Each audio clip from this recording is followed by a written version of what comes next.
20 টাকার ভাড়া 40 টাকা রাখলা যে? মামা ভাড়া তো 40 টাকা। মামা তুমি কি আমাকে ভাড়া সম্পর্কে বোঝাতে চাও?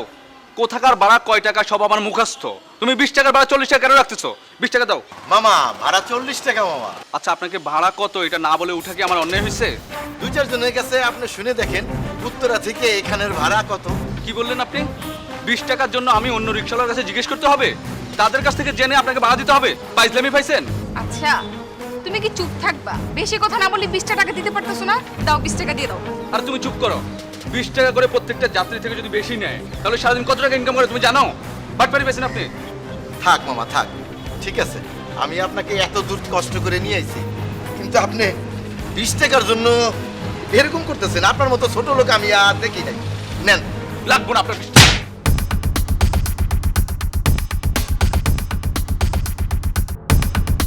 ছি ছি মাসুম, আমার ভাবতে অবাক লাগছে আমি তোমার মতো একটা মানুষের সাথে রিলেশন করি। সামান্য 20 টাকার জন্য একটা রিকশাওয়ালাকে আঘাত করতে তোমার একটু খারাপ লাগলো না? এই বয়স্ক লোকটা যেখানে 5-10 টাকা মানুষের কাছ থেকে হাত পেতে নিতে পারতো, সেখানে সে রিকশা চালিয়ে পরিশ্রম করে নিজের জীবন পরিচালনা করছে।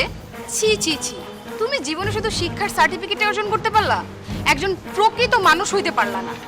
আজকের এই রিকশা চালক আমাদের বাবার বয়সী, সে কারোর না কারোর তো বাবা, তাই না?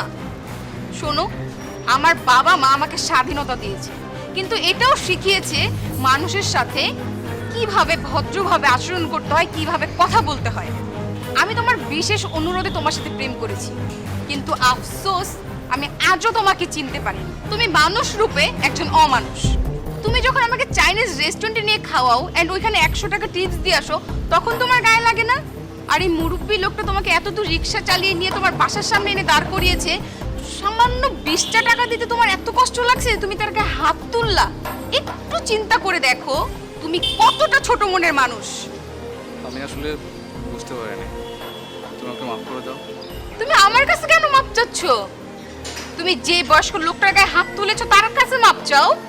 চাচা আমি বুঝতে পারিনি, আপনি আমাকে মাফ করে দিন।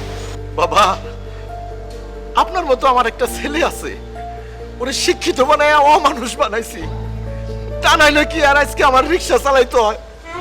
আপনার থাপ্পড়ও খেতে হতো না আমার আজকে। যাক, এটা আমার ভাগ্যে ছিল। মানুষ হওয়াটা খুব জরুরি। আমি ভুল করেছি ভুল মানুষের হাত ধরে, আর এখন থেকে তুমি আমার জীবনে মৃত।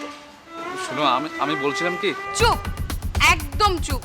তুমি আর একটা কথাও বলবা না। তুমি খুব ভালো করে জানো আমি এক কথার মেয়ে। আমি আর এখন থেকে তোমার সাথে কোনো কথা বলতে চাই না। প্লিজ তুমি এখান থেকে আসতে পারো। কি তুমি যাবে না তো? এখানে দাঁড়িয়ে থাকবে? ঠিক আছে, তাহলে তুমি দাঁড়িয়ে থাকো, আমি চলে যাই।